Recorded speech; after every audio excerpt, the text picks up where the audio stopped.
Recording in progress. 자, 여기 보시면 반복에서 이런 용어를 쓰죠. 시어는 시에 쓰인 한 단어. 껍데기, 알맹이. 그렇지. 한 단어를 시어라고 하고, 종결 어미는 어떤 말이 끝날 때 마침표, 물음표, 느낌표가 있을 때 여기 끄트머리에 붙는 어미, 뭐뭐 다, 뭐뭐 라, 뭐뭐 구나, 뭐뭐 하, 네 등등등 이렇게 마침표, 느낌표, 물음표 등을 찍을 수 있는 데 들어가 있는 거. 여기 봐봐. 지금 라, 라, 라, 라 얘네들이 다 종결어미. 그래 실제 단어들도 껍데기가 계속 반복되는 것들. 요런 게 지금 얘기하는 시어의 반복이나 종결어미의 반복으로 얘기하는 거예요. 신동엽이 시뒀어요? 아, 네. 시인이에요. 뭐뭐 소서, 뭐뭐 소서, 기원적인 어조에 종결어미가 반복되고 있습니다. 그래서 여기 있는 것들은 그런 사례들로서 나오고 있고, 자, 시어의 반복, 종결어미의 반복, 뭐 그런 것들은 됐고, 나머지는 그 정도로 확인합니다. 자, 넘어가 보죠. 자, 통사 구조에서 통사라는 말 대신에 뭘 쓰기도 해요? 같은 말? 그렇죠. 문장 구조의 반복인데 이때 구조라는 게 중요해. 문장이 반복되는 게 아니라 이런 거죠.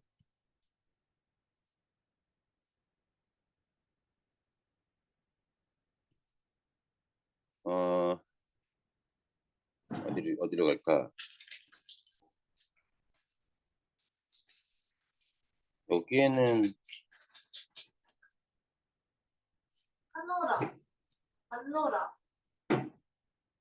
뭐뭐인가 하느라. 두 번째 사례는 좀 아쉽기는 한데 여기에서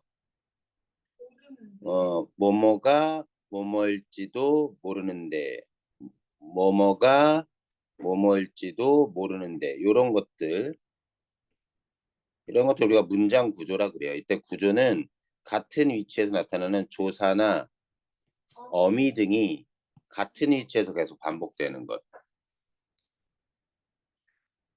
그래서 여기 나오는 뭐뭐가 뭐뭐일지도 모르는데 뭐뭐가 뭐뭐일지도 모르는데 뭐 이런 부분들이 문장 구조의 반복이라고 볼 수 있겠다. 왜 안 시원하지? 그 다음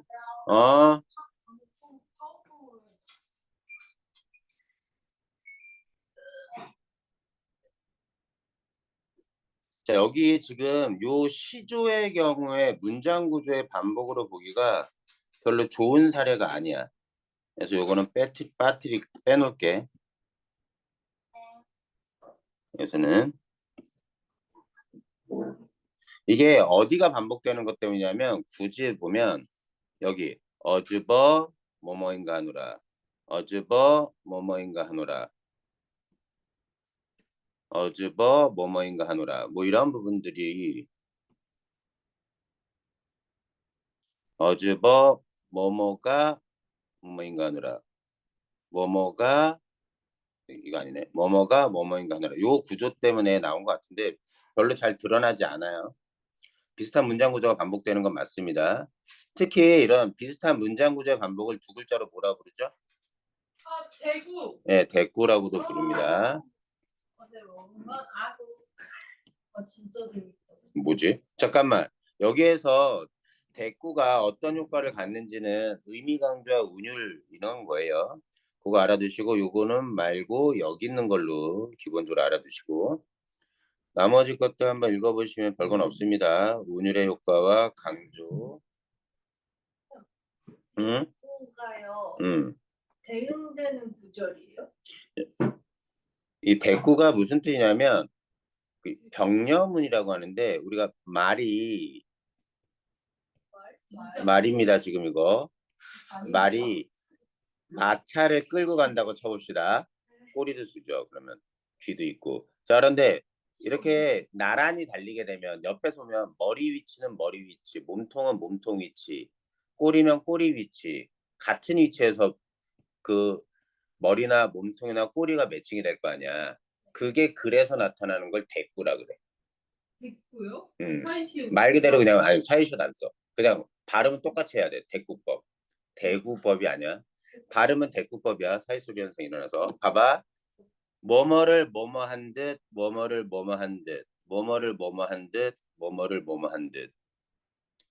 뭐뭐 할시고 뭐뭐, 뭐뭐 할시고 뭐뭐. 자, 훈민정음, 아 그래 관동별국에 나왔었던 거예요. 자, 그래서 대꾸법은 잘 보시면 여기가 대꾸법이 두드러지게 쓰였는데 기본적으로. 그런데 이때 뭐뭐를 뭐뭐 한데 문장 구조가 반복된다고 해도 크게 다르지 않습니다.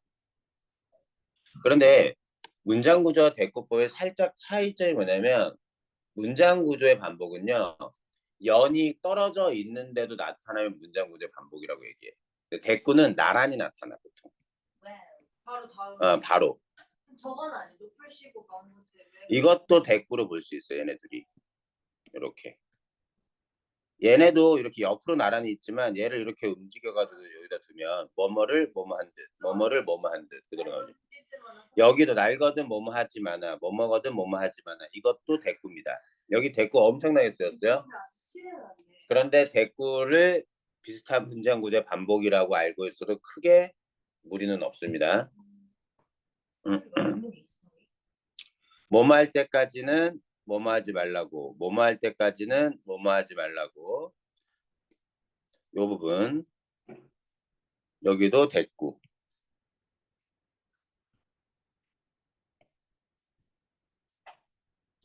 그 다음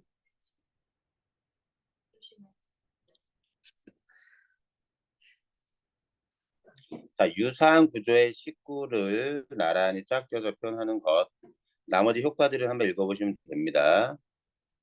여기 차이가 3번 차이가 있네요. 반복되는 식구가 떨어져 있어도 되지만 대꾸를 썼다면 같이 붙어 있는 게 맞다. 대꾸법. 여기 있고 여기 있으면 거의 떨어져 있으면 그걸 대꾸라고 하긴 어렵고 비슷한 문장 구조의 반복이 해당 상황이 되는 거지. 갓길 할 때.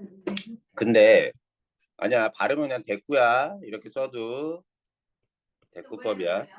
뭐가? 시옷 발음. 자 이거 어떻게 할 거야 너네? 치과 할 거야? 치과. 근데 이거 치과 이렇게 쓸 거야? 한자와 한자어끼리의 결합은 사이시옷을 쓰지 않습니다. 발음이 된소리로 나더라도. 기갓길. 근데 기갓길은 사이시옷. 얘는 이렇게 써야 돼요. 귀갓길로요. 얘는 얘와 얘의 결합이니까 길은 순우리말이야. 그거 하지 말고 지금 시간 없어. 요게 통사구조의 반복과 대꾸의 차이다. 언매해야겠다. 자, 수미상관 더 얘기할 거 없죠? 시작과 끝이 같은 거 별거 없습니다. 약간 변조 내용이 되면요. 자, 주제 약간 변해도 그걸 어디까지 허용할지는 나도 모르겠어. 명확히 학교 내신에서는 선생님이 얘기해줬으면 그대로 외워두시는 게 가장 좋습니다. 자, 대부분은 유사하게 만든다. 납득할 정도의 유사함. 자, 안정감, 운율 형성, 의미 강조, 여운. 요게 기본적으로 가지는 특징이에요. 넘어갈게요. 자, 그다음.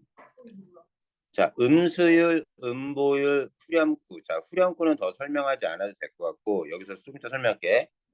자, 음보는 뭐냐면 끊어 읽기라고 보통 얘기해. 끊어 읽기. 즉 마디. 그래서 얘는 이음보 거의 없고요. 삼음보 율자를 뺍니다. 그 다음에 사음보까지 있어요. 오음보는 없습니다. 오음보로 넘어가게 되면요. 뭐로 나네요? 이음보라든가 삼음보로 끊어내게 되기 때문에 오음보는 없고요. 이음보도 딱히 없어요. 왜냐면 이음보 자리를 두 마디로 읽는 걸 나란히 두 마디를 마저 읽으면 사음보로 수렴됩니다. 대표적인 건 몇 음보와 몇 음보밖에 없다? 삼음보와 사음보밖에 없다. 흐르띠다려는 뭐예요? 그거는 음보랑 상관이 없어요. 그거는 음이 비슷한 걸 쓴 거예요. 그 흐릅디다려 뭐 이럴 때 흐릅디다라고 쓸 걸 사투리로 려를 쓴 것 뿐이야. 잠깐만 여기 그래서 음수율은 어떻게 나타나요? 음보에 따라 3음보면 뭐 3, 3, 2조 혹은 7, 5조 7, 5조가 3음보입니다. 앞에 마디 요 마디가 3개니까 3음보짜리인데 3음보의 글자 수는 이런 식으로 나타나기도 한다는 거고 대표적인 거 이렇고 4음보짜리가 어떻게 나타나? 3, 4조나 내지는 4, 4조라고 씁니다. 2음보의 단위로 써가지고 그걸 나란히 옆으로 4개 쓰면 4음보가 되죠. 근데요. 글씨를 어려울 거 없어. 여기 봐봐. 이게 시조야. 대표적인 4음보의 3, 4조의 운율을 가지는 게 뭐예요? 이번 내신에서 나오겠지만 이 둘을 가지는 걸 우리가 시조라고 합니다. 시조나 가사. 옆에 지금 사례로 나온 게 시조예요. 보시면 알겠지만 연잎에 밥 사두고 반찬은 장만 마라 청양잎 써있노라 녹서에 가져오냐 무심한 백거는 내줬는가 지가 줬는가. 그래서 4개 음보로 나뉘어졌고 그 안에 글자 수를 보시면 3글자 4글자 혹은 4글자나 4글자 이걸 2마디 세트로 적어가지고 이렇게 표현합니다. 그냥. 그래서 3, 4조 4, 4조라는 이런 음수율은 4음보와 관련된 음수율이고 3, 3, 2조는 여기 시조 안 나는데 가시리 자 가시리 보죠. 청산벽도 마찬가지입니다. 가시리 있고 버리고 나는 뺍니다. 영글에서 가시리 있고일 때 얘네들이 어떻게 돼? 요렇게 얘네 3음보 3, 3, 2조 3, 3, 2조 그래서 오케이 3, 3, 2조는 3음보의 운율을 나타내 7, 5조도 마찬가지야. 나보기가 초혼이라는 작품에서 나와요. 가실 때에는 요거만 써놓을게. 여기 보시면 어떻게 끊어 읽냐면요. 행구분은 좀 다르지만 이렇게 길게 4, 3, 5조인데 앞에 4와 3을 더해서 7, 5 요게 3음보의 운율입니다. 네, 그런 거 있다라는 거 알아두시고 여기에 지금 반복적으로 나오는 얘네들이 후렴구 그냥 알아두시면 돼요. 여기 보시면 그래서 음보율은 대체로 고려가요가 대체로 3음보 너네 이번에 시험범에 들어갈 때 시조나 가사가 얘네가 4음보 민요는 아닌 경우도 많아요. 빨리 가야 되는데 자 음수는 다 조라는 단어를 붙입니다. 조가 무슨 뜻이에요? 몰라 그냥 조 할 때 조랑 똑같은 거예요? 우리가 뭐 진양조 뭐 할 때 조라는 말을 붙이거든. 그런 말처럼 습관적으로 붙인 거야. 그냥 형식이니까 그렇게 알아두시고 자 다른 거는 됐어요. 자 빨리빨리 가자. 감각적 이미지 이 감각적이라는 말은 자 구체적 자 오감으로 인식할 수 있는 거. 그래서 또 다른 단어로 뭐라 그래? 묘사적 내지는 회화적이라는 말도 씁니다. 회화적은 주로 시각이 위주가 될 때. 자, 봐. 잠만 안 자면 돼. 됐어. 자, 그래서 여기 있는 효과, 감각적 이미지 같은 것들 나오는 거. 자, 추상적인 것들이라고 할 수 있는 걸 좀 더 구체적으로, 감각적으로 느끼게끔 만드는 것. 자, 어려울 거 없어. 그냥 읽으면 돼요. 읽으면. 별거 없고 읽을 거 없고. 하얀 모색 저녁 풍경이라고 하는 게 좋을 것 같아요. 풍경 속에 피어 있는 산 골짜기 마을 산호천 산 골짜기 마을의 고독한 그림 풍경을 그림이라고 은유적으로 표현한 거고요. 파란 역등을 단, 등불을 단 마차가 한 대 사라져 가는 거고, 바다를 향한 산마루, 산꼭대기 길엔 바닷가 근처에 있나 봐. 우두커니 서 있는 전신주, 전봇대 같은 거요. 위에 지나가던 구름이 하나 새빨간 노을에 젖어 있었다. 주로 시각적이죠. 구름이 새빨간 노을에 젖어 있다. 시각의 촉각화. 자, 촉각화가 돼서 아주 감각적으로 외인들이 모여 사는 마을, 외국인들이 모여 사는 마을의 이미지를 아주 감각적으로 사진처럼 묘사한 겁니다. 위에 것도 해주세요. 위에 그만해. 아니 시간 없어. 시간 없어. 미안해. 첫 번째 장소는 어디냐? 질문. 관암이라는 곳에 관암은 지명. 햇빛이다. 네, 아침 풍경입니다. 해 뜨는 거. 그런데 이 관암은 평문은 들판에 내는 안개 거치니 주변 풍경 멀고 가까운 곳이 그림 같구나. 여기서 같구나는 없으니까 그림이라니까 은유법. 시각적으로 지금 표현하는 거죠. 안개가 껴 있었던 게 해가 뜨면서 안개가 쫙 거치면서 주변 풍경이 싹 다 보이는 겁니다. 소나무 사이에 자, 술 동이를 놓고 친구가 온 것처럼 반갑게 보느라 술 한 잔 아침부터 마시면서 즐거워하는 거예요. 자, 그 정도까지만 갈게. 자, 이렇게 나왔고 요 색채 이미지라는 말과 색채어는 다른 말입니다.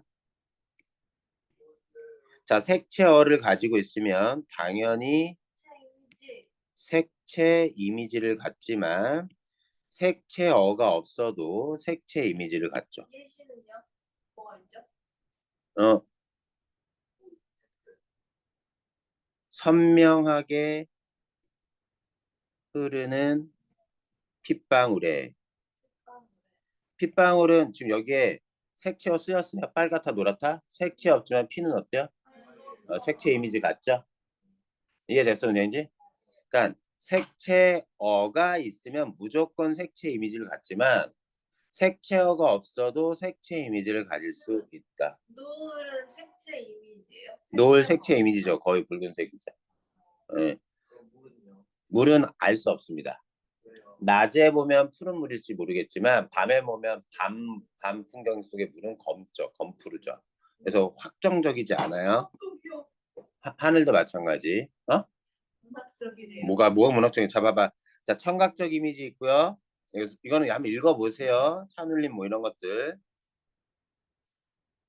청각적 이미지 있고 다른 거 됐고 나머지 읽어보면 돼. 촉각적 이미지 서늘한 열로 상기한 볼 이런 것들 촉각적 이미지입니다.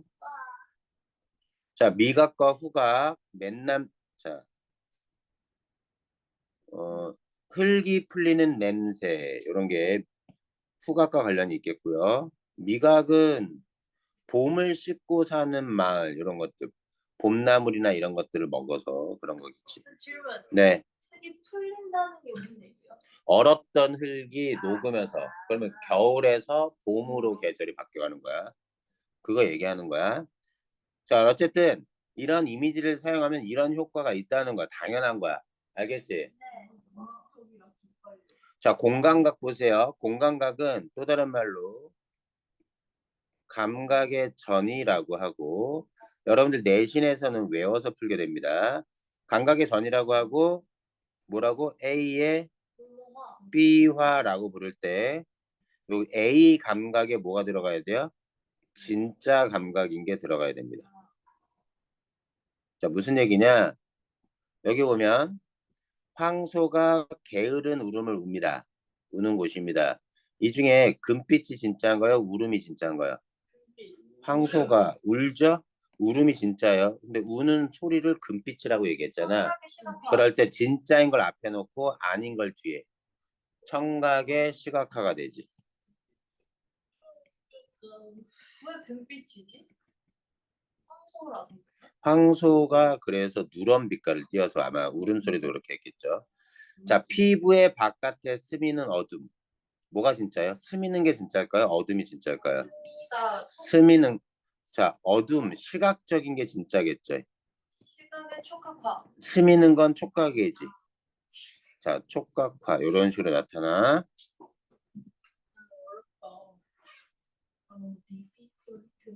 몇 개 좀만 더 해주시면 안 돼요? 사과의 달콤한 맛. 빨간 사과의 달콤한 맛이니까 미각의 시각화. 뭐 그래도 되는데 이거는 굳이 보기 그렇게 안 봐도 돼요. 그냥 사과 그 자체는 빨갛고 맛은 달콤하거든요. 미각과 그 시각 정도로만 구분해서 해도 되는데 여기가 진짜지. 이렇게 꾸며줘야 돼. 사과의 빨간 맛 이러면 좀 다르지. 네, 빨간 맛은 그래서 공감각적 표현입니다. 진짜 만약에 맛이 난다면 미각을 시각한 거거든요. 사과의 빨간 맛은 당연히 뭐가 되겠어요? 이거는 근데 두 가지 가능성이 있습니다.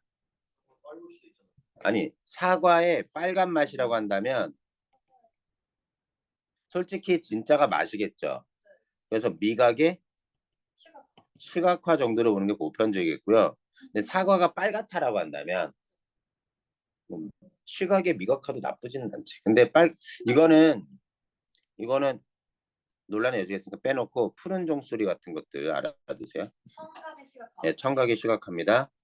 이 정도 보고. 자, 여기에서 그거 하나 음성 상징 굳이 설명 안 할게. 상승 이미지, 하강 이미지라고 할 때, 자, 제목에서 나오지만 그러나가 여기서 시상 전환이 됩니다. 벌거벗은 겨울나무가 화자가 볼 땐 벌 받는 모습으로 나타나는데요. 그런데 영상도 뻣뻣이 써가지고 영화는 온도에 대한 얘기인데 아니요, 이걸 온도 그 자체만 얘기하는 건데 여기에서 보면 그 벌 받는 나뭇잎 하나 없는 겨울나무가 버티고 거부하면서 밀고 올라가죠. 이런 부분들.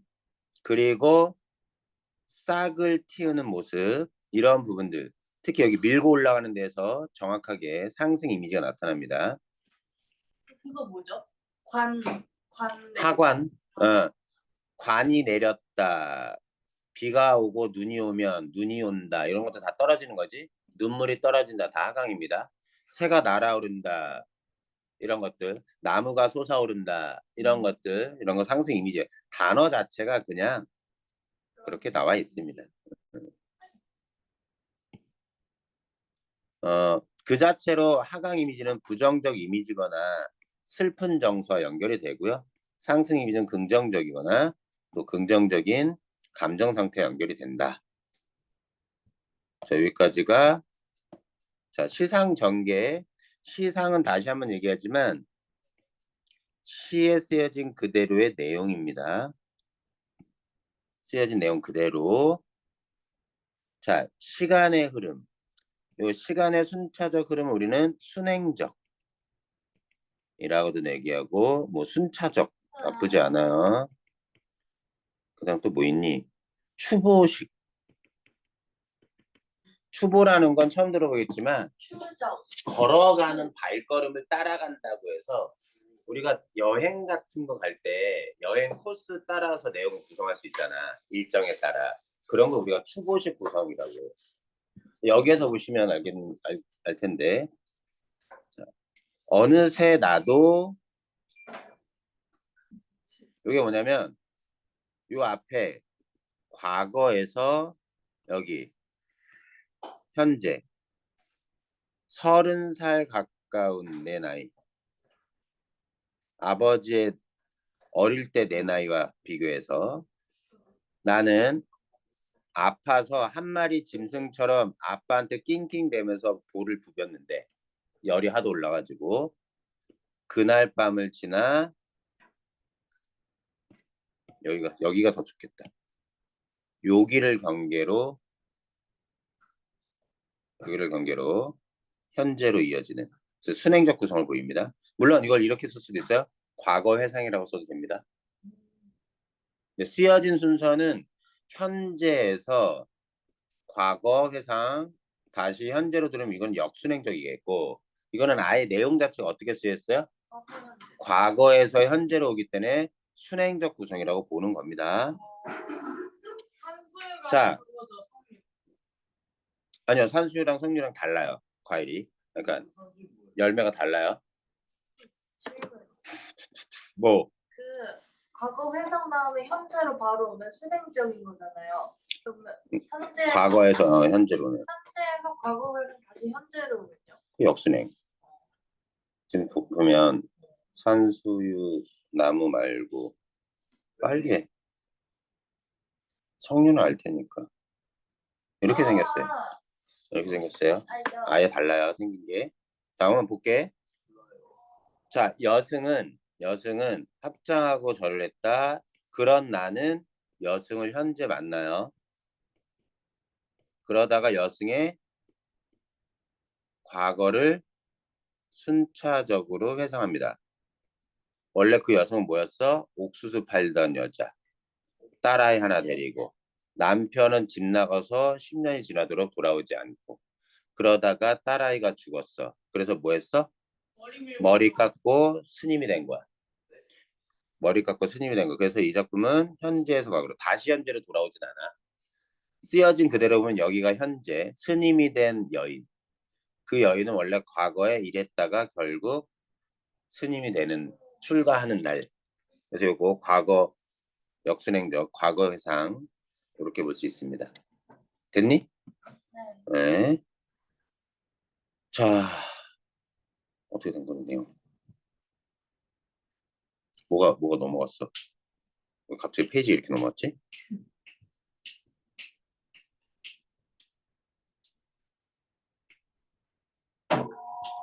왜 이렇게 많아?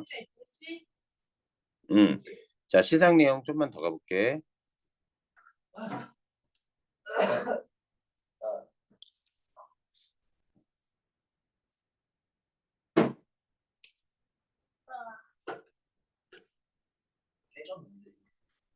이런 식으로 나타날 수도 있다는 거예요.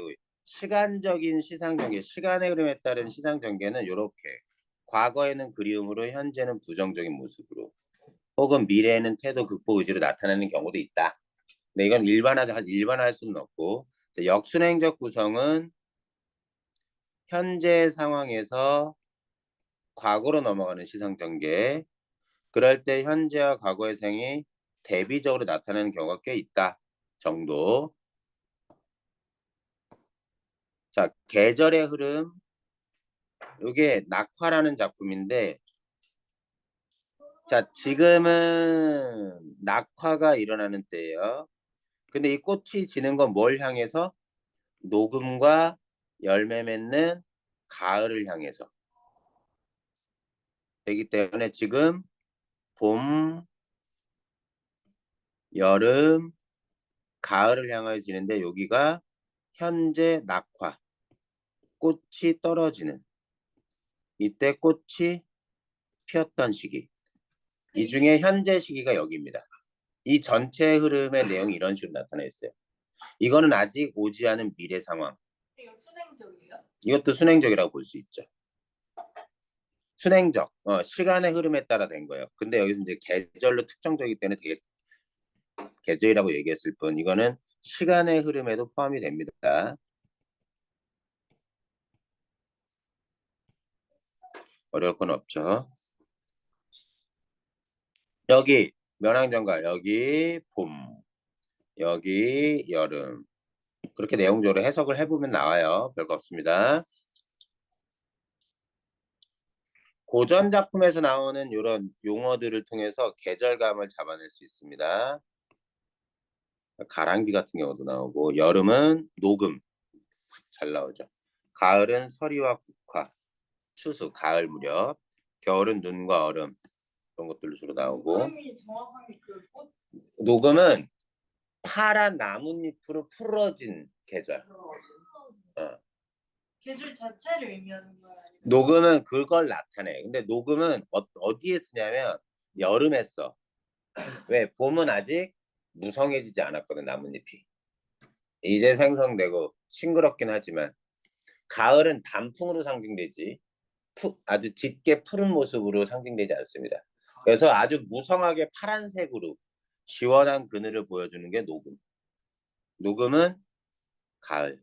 아니 여름 녹음은 여름. 눈은 겨울이고 차갑게 이슬 대신에 하얗게 내려져 있는 걸 우리가 설이라고 하잖아. 설이 하면 그래서 가을이고요. 우리가 보통 풍상, 바람설이 이런 것들 얘기합니다. 이건 넣고 53. 자, 시상의 전환, 시의 내용이 확 바뀌는 겁니다. 확 바뀌는 여기 그러나. 근데 그럴 때 내용을 잘 보셔야 돼요. 바뀐다면 부정적인 것에서 긍정적인 것으로 바뀐 것인지 아니면 긍정적인 데에서 부정적인 것으로 바뀐 건지. 여기는요 이런 걸 꿉니다. 뭐요? 행복한 삶을 꿈꿔요. 행복한 삶은 친구들과 함께 일하고 석양의 마을로 돌아오는 꿈, 아주 행복한 꿈을. 그러나 집을 잃은 현재 상황은 그 꿈과는 완전 대비되는 모습. 이해됐지? 탄식으로 끝나는 겁니다, 이 작품. 여기에서. 근데 한 번 더 가요. 그러나가 또 있습니다. 여기 지금 고통스러워요. 그러나 하지만 나는 나아가리라. 괜찮아. 뭐할러? 산비탈에서 농사 짓는 그 현실을 위해서. 그 상황을 위해서. 컴퓨터라면 농가 짓는 건 좋은 거예요. 네, 좋은 거예요. 산밭을 평야지대가 없어가지고 산에서 지내는 사람들인데 산에다 밭을 읽어가지고 자기 땅을 가지고 농사 짓는 건 좋은 거지. 황송하는 감사한. 자, 희망이 없는 이런 상황에도 이런 길로 나는 나아가리라 해서 여기서도 시상이 전환됩니다. 하나의 시에서 부정적인 현재 상황에서 긍정적인 미래를 꿈꾸면서 나아가고자 하는 의지를 보여주는. 그러면 뭐 내려주세요. 보습대가 뭐예요? 보습은 농기구입니다. 농기구. 쟁기 같은 거라고 생각하시면 돼요. 그래서 우리에게 보습될 땅은 바로 뭐냐면 삶의 터전. 자, 그래서 그러나 같은 시어를 통해서 표현을 해주시고 됐어. 나머지는 너무 괜찮아. 좋은 수업인 것 같아요. 이거 자 공간적인 전개 그거는 일단 고맙고 잠깐만 볼게. 그러니까 공간의 이동 얘기하는 거야. 이 공간의 전개는 그러면 장소 이름, 지명이 나오든가 혹은 산이냐 강이냐 바다냐 등의 용어가 뚜렷하게 보이는 것으로 나타날 겁니다. 여기 산골짜기 틈으로 샘물이 춤추며 가고 산골짜기를 지나 산길을 통해서 가고 산과 들이 울리고 뭐 별거 없어요. 금난걸 돌아들어 총석정 지나 들어가더니 총석정에 와서 그리고 고성을 지나 삼일포를 찾아갑니다. 이런 식으로 관동별곡에서 나왔던 공간의 이동 기행가사에서 주로 나타나 별거 없습니다. 자, 성경후정은 많이 들어봤죠? 전반부에는 뭐? 황조가. 네, 황조가도 그래요. 경치, 풍경, 어떤 배경을 제시하는 거고 나중에 뭐예요? 후정, 화자의 정서, 반응 태도가 나타나고 이때 요 반응 태도가 주로 뭘 나타냅니까? 주제? 예, 주제의식, 화자의 주된 정서를 확인합니다. 네. 성경 후정이 일반적이에요? 성경 후적이 일반적입니다. 우리가 가는 길이라고 하는 작품은 선정후경으로 그 시상 전개 방식을 뒤집은 거지. 얘가 독특한 거고 일반적으로 성경 후정이라고 해요. 가는 길이 그런 거예요. 산이 그리고. 맞아요. 그립다. 말을 할까? 한이 그려. 그냥 갈까? 그래도 다시도 한번 하고 나오는 작품이었었어. 잠깐만. 지금 얘네들 몇 명이나 들어와 있고 안 들어와 있는지 좀 확인해. 많이 들어왔네. 지우 들어왔고 송천. 아니네. 그냥 거기서 거기네. 자, 봅시다. 나머지는 됐어요. 그다음 어조는 말투? 화자 나의 말투인데 말투는 보통 종결 어미를 통해서 나타나는데 근데 종결 어미를 봐도 잘 확인이 안 될 수 있어요.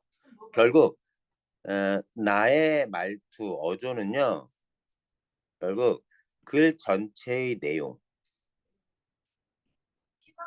주제와 다를 게 없습니다. 옛날 오래지 않은 옛날로 가지지. 향아 전설 같은 그 풍속으로 돌아가자. 내용이 뭐야? 지금 말고 현재 지금 말고 과거로 가자. 과거 지향적이야. 과거에 대한 그리움을 드러내. 그것을 명령형 뭐뭐 하자 뭐뭐 하자 뭐뭐 하자로 청유형 맞아. 청유형으로 소망을 드러내지. 간절한 소망을. 그게 이 사람의 말투야. 쌤 오래지 않을 미국. 내용으로 봐주면 돼. 아까 미국. 미국. 뭐라고? 미국 맞아. 미국은 그런 말이기도 해. 자, 뭐뭐 하지 말아라. 뭐뭐 아니다. 자, 꽃 피지 말아라. 여기 후회하지 말아라라고 해석을 해야 됩니다. 옛날 말투에 좀 다르지만 이거는 뭐예요? 어떤 의지적인 어조. 내용이 무슨 내용이에요? 이 작품이요? 이육사. 네, 이육사는 그냥 간단하게 얘기하니까 봄에 꽃 피면 안 된다는 얘기야. 뭐지? 봄에 꽃 피면 안 돼. 화자가 보기엔 꽃 피는 게 부정적인 거야. 왜? 이육사가 살았던 건 일제강점기야. 일제강점기에 봄이 왔다고 꽃 피면서 화려하게 사는 건 누구밖에 없어. 일본인들. 또는 친일파. 그렇게 살지 않겠다. 지금은 꽃 피면서 살 수 있는 시기가 아니다. 싸워야 하는 시기지. 독립도 안 했는데 무슨 꽃이 그래. 피냐? 그거는 일본에 야합하는 거지. 자, 끝없는 끈기로 혼자 마음이 막 설레. 그 꿈이 뭐겠어? 이육수가 꿨던 게. 그 꿈만 생각하면 후회될 거 있어 없어?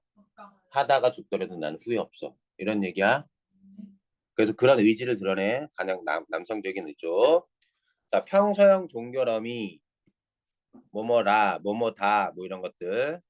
명령형 해라. 뭐뭐 해라, 뭐뭐 하자. 자, 큰 건 없습니다. 자, 경어체 높임말 뭐뭐 했습니다. 뭐뭐 했습니다. 하면 여성적 어조, 상대방에 대한 존중, 친근감. 근데 경어체를 써서 일부러 놀리는 말투도 쓰기도 하죠. 소설에서 태평천하 뭐 그런 거야. 뭐뭐 했습니다. 잘했다고 합니다. 잘했다고 잘난 척 하고 있습니다. 뭐 이런 식으로. 자, 그래서 높임말도 그 상황이 아닌데 쓰면요 상대방을 대단히 놀리게 되죠. 시는 본질적으로 독백입니다. 시는 본질적으로 독백이에요. 그런데 주제를 효과적으로 드러내기 위해서 대화 방식을 사용하는 것뿐이에요. 근데 대화는 이게 좀 유치한데 나와 청자가 서로 주고받는 말이 있을 때 대화입니다. 이거 시험 문제 나왔었거든요. 대화입니다.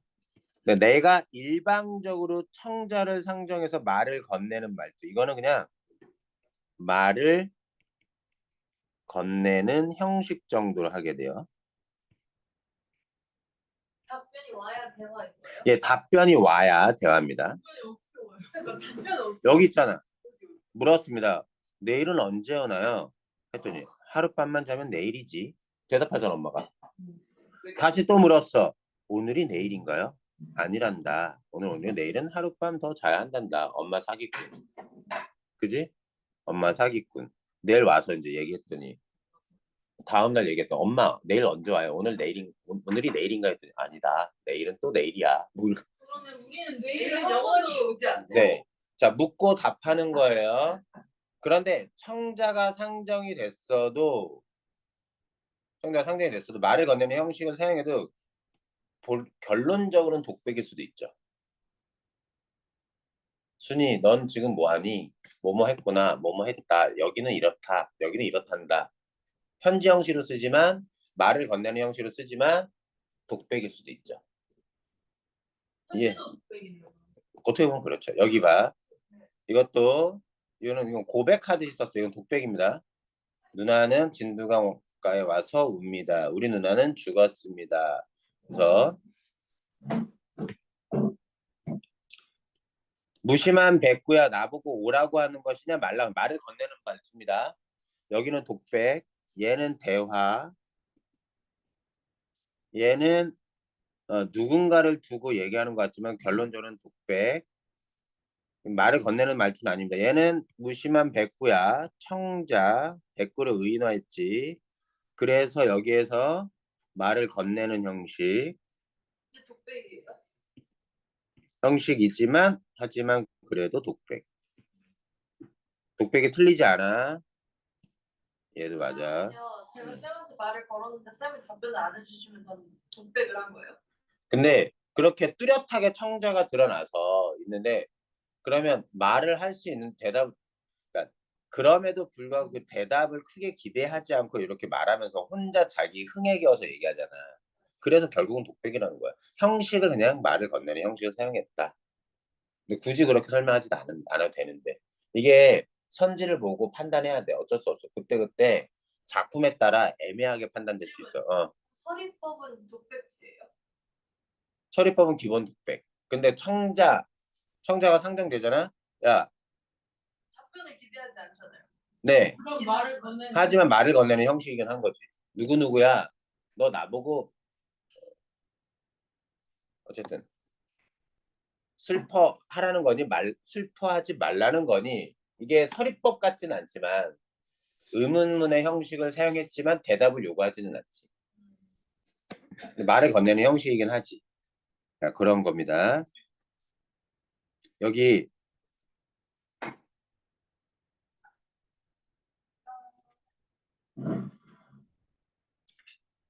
자 여기 한번 읽어봐 주시면 됩니다.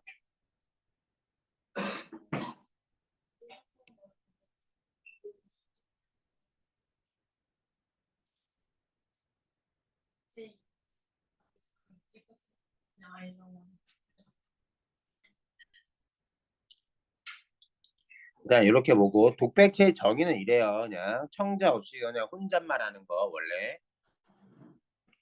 원래 네, 청자가 있어도 본질은 독백일 수 있다. 자 객관적 상관물과 감정이입을 많이 했어서 여기는 이왕 3년 자 의인화된 새가 나와 정서가 동일할 때 객관적 상관물 그걸 감정이입이라고 해요. 그래서 여기 꾀꼬리는 의인화까지는 됐지만 나와 정서가 동일하지 않죠. 그래서 얘는 감정이입이 아닙니다. 자, 여기서 객관적 상관물은 감정이입을 포함하고 있습니다. 이해됐니? 무슨 얘기인지? 대조도 포함. 네. 그러면 이 객관적 상관물을 통해서 화자의 정서를 부각하는 거, 감각적으로 드러내는 것. 그것이 객관적 상관물의 효과고 감정이입도 마찬가지로 효과입니다. 이러든 저러든 효과야. 그러니까 나는 슬퍼 라고 얘기할 때 너무 추상적이지.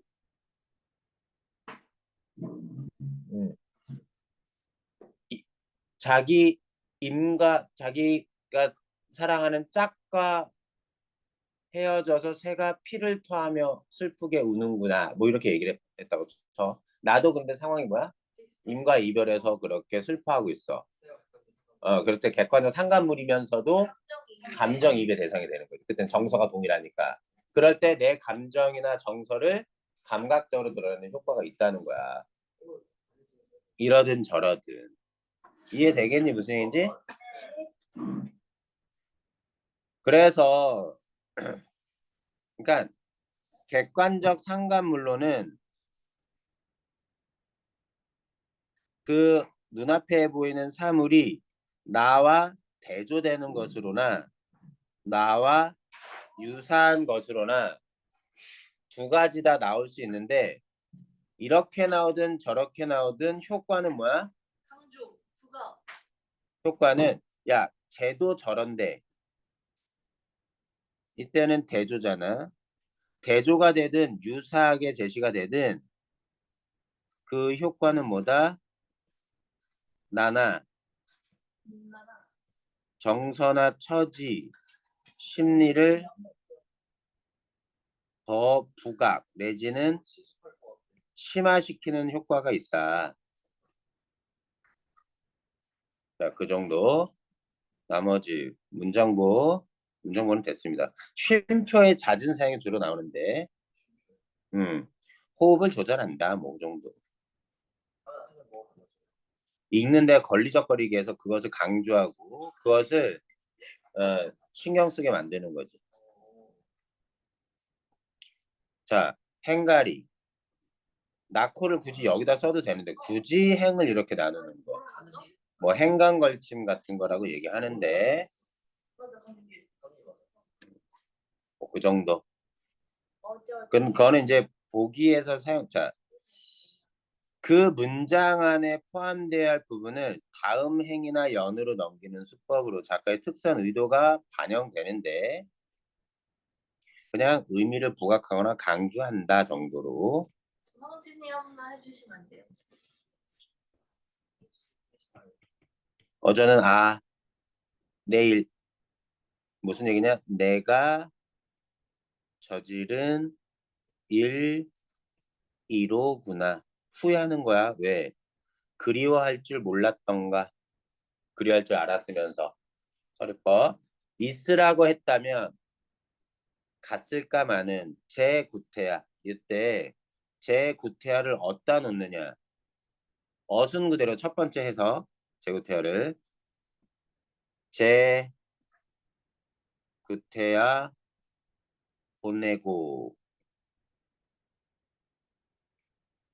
보내고로 써야 되는데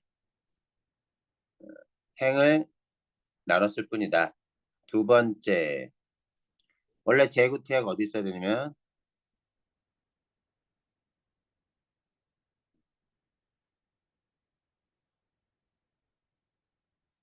가랴마는 으로 있어야 되는데 도치로 썼다. 제 구체화가 뭐야? 자, 그래서 갈게요. 이때는 어떻게 해석돼? 자기가 굳이 집중해야 돼. 자기가 굳이 보내고 누구를 보내? 음. 임에게 가지 말고 임에게 있으라고 말했다면 자, 1번의 해석. 임께서 갔겠냐마는 내가 굳이 보내놓고 보낸 거에 주어가 되죠. 이렇게 해석을 해버리면 보내다의 주어가 됩니다. 그러면 이때 쟤는 나가 되고요. 화자. 내가 보내놓고 후회하는 감정 나도 모르겠구나. 여기는 뭐가 돼요? 도치로 보면 가랴마는의 주체가 됩니다. 있으라고 했다면 지가 굳이 갔겠냐마는 이때 쟤는 임으로 해석되죠. 저 두 가지 해석이 가능해지죠. 여기에 걸쳐버리는 바람에. 이렇게 읽을 거냐? 아니면 얘랑 얘를 같이 읽을 거냐? 쌤은 뭐라 생각해요? 여기다 넣어서. 아니요. 두 가지 해석이 다 가능하다는 거예요. 이 작품은. 일부러 그렇게 한 네, 일부러 그렇게 쓴 거야. 여기에 제구태가 행간 걸치면 가장 대표적인 사례입니다. 도치된 거다. 여기 들어가야 된다. 그렇게 해보면 이렇게 쟤를 임으로 해석해야 되고 집중력 떨어졌어. 수연. 네. 딴짓 하고 있지. 자, 정신 차려. 자, 그다음 자, 명사나 명사형으로 종결되는 거. 명사형 종결은 뭐뭐 했음, 뭐 뭐뭐 하는 것 이런 것들. 명사는 말 그대로 명사로 끝나는 거. 자, 봐봐. 철수가 학교에 간다로 행이 끝나는 것과 학교에 가는 철수로 끝나는 건 달라요. 내용적으로 같아도 초점이 누구한테 맺혀? 철수라는 대상에게 확 맺혀가지고 뒤에 뭐라고 말이 더 나올 것 같은데 끝나버렸네. 없어서 뭔가 기대하게 만들죠. 그런 것들 여기 두토리 한모 저 고요 이런 식으로 뭐뭐 하는 소리 뭐뭐 하는 소리 뭐뭐 하는 소리 다 소리로 끝나. 그래서 어떤 걸 준다? 여운과 강조 명사로 끝맺은 한 부분이 강조된다. 이런 것들 나와요. 산문문학이 시간이 좀 부족할 텐데 인물 긍정형 인물 부정형 인물 없어 별건 없습니다. 유자 소절.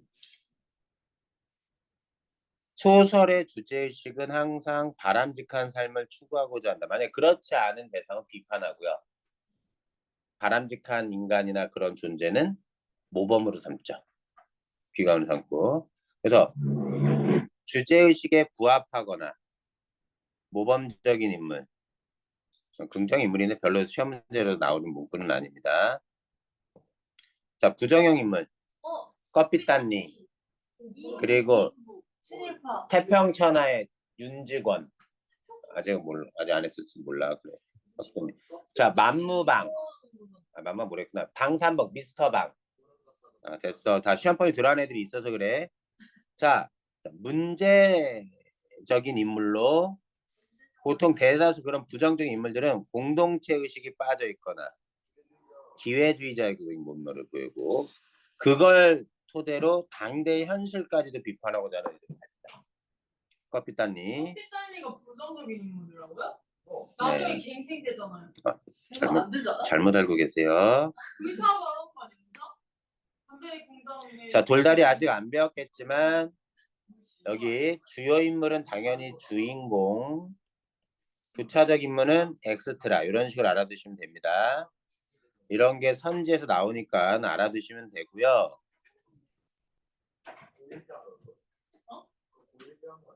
자, 집중해. 자, 서술의 초점은 항상 주요 인물입니다.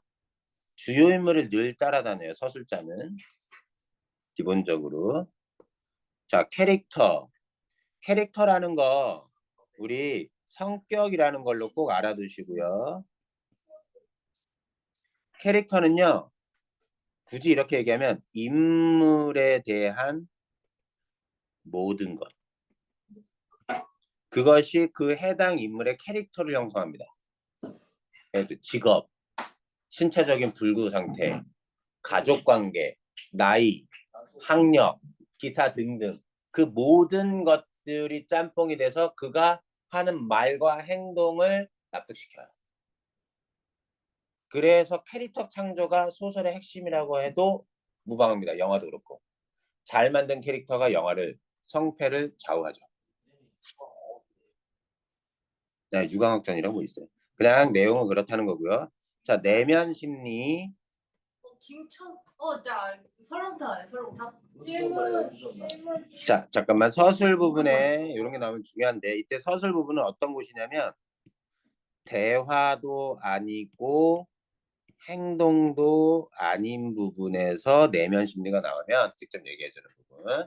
그걸 뭐라고 불러? 특히 그런 내면 그렇게 해서 파악되는 내면 심리를 잠깐만 직접 제시라고 얘기하고 대화나 행동을 통해서 우리가 짐작해야 되면 그걸 뭐라 그래? 간접 제시라 그래 용어. 뭐? 소유?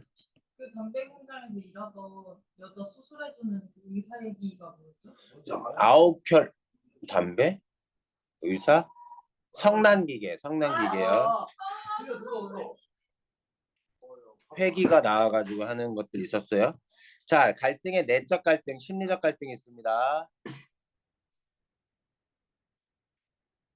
자, 그런 거고. 한계령이라는 작품인데 심리적인 내용, 선택이 아니라 부정적인 내면 심리, 그것도 중요하지만 그것을 일으키는 왜, 원인이 중요합니다. 와. 자, 그다음 외적 갈등 종류, 인물과 인물의 갈등, 가장 대표적인 내용들. 네, 황만관 이렇게 말했다. 그런데 외적 갈등은 인물과 인물, 인물과 사회, 인물과 환경, 특히 인물과 사회의 갈등이 이생규장전에서 나타났습니다.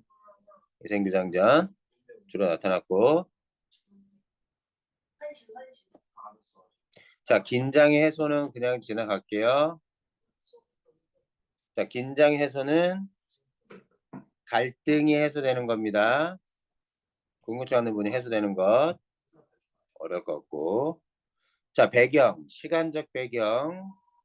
이때 시간적 배경은 시대도 마찬가지고요. 계절도 마찬가지고요. 하루 중 언제인지도 중요합니다. 그런 시간적, 시대적 배경이 다 영화의 주제를 형성합니다. 왜 하필 그 시대를 소설 속 배경으로 삼았는가? 다 의도가 있는 거야. 모든 소설의 내용은 누구에 의해서 다 조작된 거야? 작가라고 얘기하지 말고 여기서 우리 소설적 용어 서술자에 의해서 다 조작된 겁니다. 그 의도가 다 들어있어요. 문제 다 낼 수 있습니다. 자, 맞아. 공간적 배경. 네. 자, 됐어. 그런 것들, 배경들. 자, 시대적 배경 또 나왔고요. 요거 되게 중요하죠. 이런 것들. 전쟁이라든가 최인은의 광장 같은 소설. 그럼 최만식 그거 뭐죠? 막 되게 유명한 작품 약간 K 나오고 네? 최만식 레드메이드 인생인가? 네. 뭐 어쨌든 뭐 됐어. 자, 여기 어쨌든 이런 거 있고. 자, 소재 역할. 여기 등장하는 소재, 여기 시계가 나오는데요. 그건 소설에서 나오는 등장하는 소재를 가지고 이때 소재 역할은요. 그 소재를 그 해당 장면에서 없애버리면요. 그 스토리가 진행되지 않습니다. 그러면 그 소재의 의미를 알게 되죠. 너 뭐냐? 여기 분명히 줌에 들어있었는데 어디서 나타난 거냐? 한신 내가 죽은 적이 없잖아, 애초에. 자, 기타 개념은 풍자와 해악을 묶어서 고급진 말로 불개미. 자, 골개미. 자, 무슨 뜻이냐? 웃음이 유발되는 아름다움 아름다움, 재미 정도로 할게요, 여기서는. 풍자도 웃음을 읽어내요. 이게 네. 웃기지. 자, 풍자와 해악은 둘 다 웃음인데 풍자는 부정적 비호감인 대상으로부터 비롯되는 웃음입니다. 그렇다면 어떤 웃음이겠어요? 아이고, 그놈 쌤통이다. 라는 웃음일 때가 풍자적 웃음이고요. 해악적인 건 호감이 가는 호감이 대상으로부터 나오는 웃음인데 그때 웃음은 안쓰러움, 연민이 좀 깔려 있는 웃음. 아, 이거 웃으면 안 되는데 웃는 거야. 아유, 저거 안쓰러워서 웃으면 안 되는데. 쓰레기야. 아니 근데 우리가 코미디 프로, 개그 프로 같은 데 보면 두 가지 웃음이 이 풍자와 해악으로 나타납니다. 보통 해악적인 웃음은 어떤 애들이냐면요. 분장을 되게 우스꽝스럽게 아주 모자란 모습으로 나와서 그런 모습으로 나올 때 이런 것들. 이때 풍자는 약간 좀 권위가 있고 정치인이나 그런 사람인데 너무 바보 같은 모습이어서 그 제대로 된 모습을 보여주지 못해서 막 떨어지는. 그래서 정치인들 하는 것들은 풍자라고 해요, 보통. 권력 가진 사람들. 그래서 봉산탈춤, 그게 풍자가 아주 핵심입니다. 풍자가 기본적으로. 봉산탈춤 여러분들 시험범위 들어가요. 자, 암시와 복선은 지나갈게요. 모티프는 이거 그냥 고전 소설에 나오는 것들로 이런 것들입니다. 적각 모티프 뭐죠? 천상계의 존재가 천상계에서 죄를 지어요.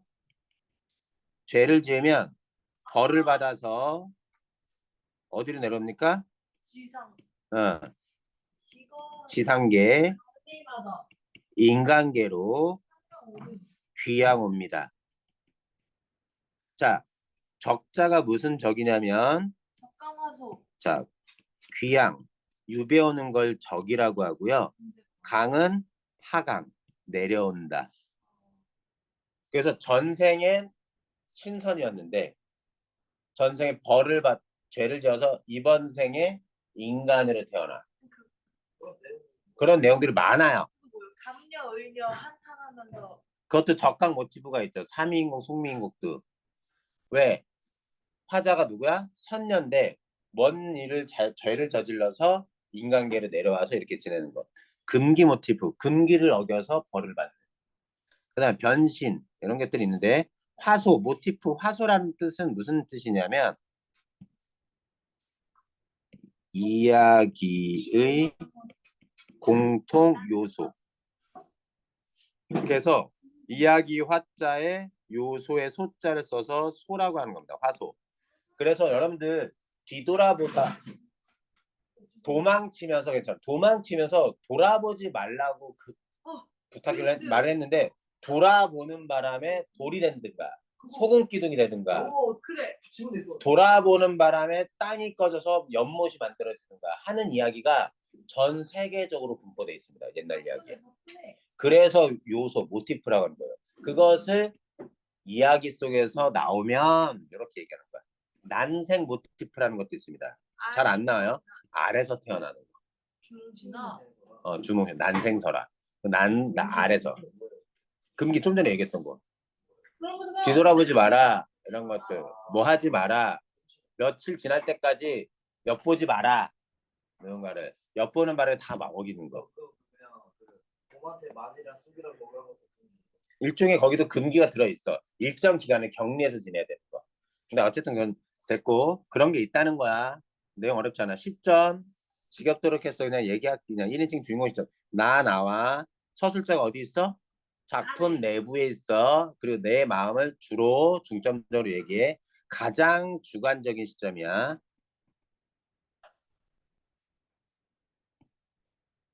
자, 그다음 여기 작품 안에 서술자가 본인의 이야기, 등장인물인 나가. 여기 부분 꼭 좀 읽어봐줘.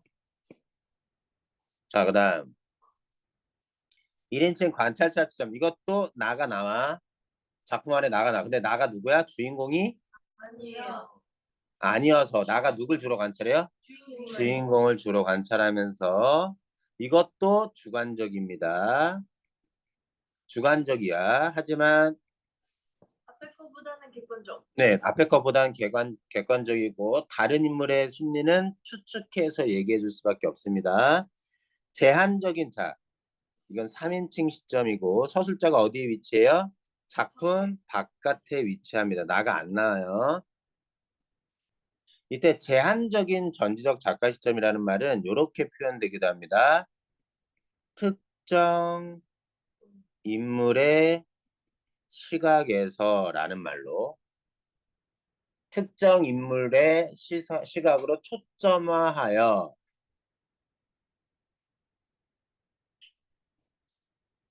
모든 인물의 속마음을 다 얘기해 줄 수도 있지만 한 명의 캐릭터만 잡아가지고 자 A라는 사람만 딱 잡아서 얘만 다 속속들이 얘기하고 나머지 B, C, D는 얘를 기준으로 보는 이런 게 제한적 전지적 작가 시점. 요게 카메라맨이야. 서술자. 주인공은 A예요? 주인공 그렇게 되면 A지. 요게 이제 소설가 구보 씨의 일 같은 거. 근데 그게 주인공을 미스터 방도 이렇게 써 있어. 껍비단니도 이렇게 써 있어. 몰라야 돼. 자, 껍비단니도 이렇게 써 있어.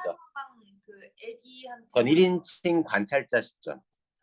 사랑방송인 거. A의 시각으로 다른 인물들을 본다는 거예요? 네. 나는 그럼 전지적 작가인데 얘네 나가 없어요. 여기는 3인칭이기 때문에 카메라맨이나 밖에 있어요. 누가 이걸 찍어서 얘기해 주는지 알 수 없어요. 여기 읽어봐 보시면 돼요. 너희들이 알고 있는 작품 중에 파수꾼은 소설이 아니에요. 자, 이렇게 나오잖아. 작품 밖에 서술자까지는 맞아. 특정한 인물에 초점을 맞춰 특정한 인물의 시각으로 특정한 인물의 내면 심리 중 이런 게 제한적, 전지적 작가 시점. 여기 안승학이라는 캐릭터 한 명에 초점을 두고 나머지 사람들은 대충 얘기해주는. 별로 관심이 없어. 나 여기 서술자는. 일단 내면 심리를 다루되 다른 인물의 내면 심리에 등장은 하지만 거의 잘 제시되지 않고 특정한 인물만. 황만근이 이렇게 말했다. 그게 제한적. 그거는 그렇지 않아. 황만근이 이렇게 말했다는 다른 등장인물들을 되게 많이 얘기해줘. 그리고 마지막 엔딩에 민 씨의 시각에서 황만근을 긍정평가하는 거지. 그래서 서로 다른 시선을 대비해서 인물됨을 드러내고 그냥 전지적 작가 시점은 뭐냐면 서술자가 있는데 A, B, C 다 얘기해줘. 속속들이. 이런 거예요. 여기 뭐냐면 줄거리를 중심으로 여기는 백주사심. 몰라도 돼. 방송부 들어간 애가 있어서 한번 설명하는 거야. 여기에는 주인공인 방산복, 미스터 방의 심리. 둘이 같이 나올 땐 뭐 쓰인 대에 따라 백주사가 위주가 될 때도 있고 방산복 위주가 될 때도 있고 골고루 살펴보는 얘기. 자, 그다음 3인칭 관찰자 시점 내지는 작가 관찰자 시점이라는 용어가 훨씬 더 자주 쓰입니다. 아까는 뭐였죠? 제한적인 전지적 작가 시점. 한 인물에만. 아니 방금 뭐요? 미스터 막. 자, 이 미스터 방도 제한적 전지적 작가 시점으로 볼 수 있어요. 장면에 따라. 그런데 여기 백주사라는 다른 인물이 나올 땐 다른 그 인물의 속마음도 속속들이 다 설명해 줍니다. 질문. 뭐 전지적 시점이랑 전지적 작가 시점은 다른 같은 말이야. 전지적 작가 시점과 전지적 시점은 다 같은 말이에요. 아래는요? 작가 관찰자 시점 3인칭 같은 말이야. 아, 세 개가 다 같은 말이에요? 언제 끝나는 거? 아, 다 끝났어 지금 26분이네 벌써. 아 마저 끝나고 싶어. 아 80페이지 다 왔어. 이거 마지막? 아니야. 예. 아니요. 좀 더 남았는데 다음 시간에 요 부분은 녹화 없이 말로만 좀 설명하죠. 여기까지가 끝이. 응? 끝이네요. 89페이지까지가. 아니요. 선생님. 여기까지 일단 합시다 그러면. 여기 다음 부분은 다음 시간에 한번 하자. 선물 가져왔어요. 뭔데 선물? 질문. 그래. 좋아.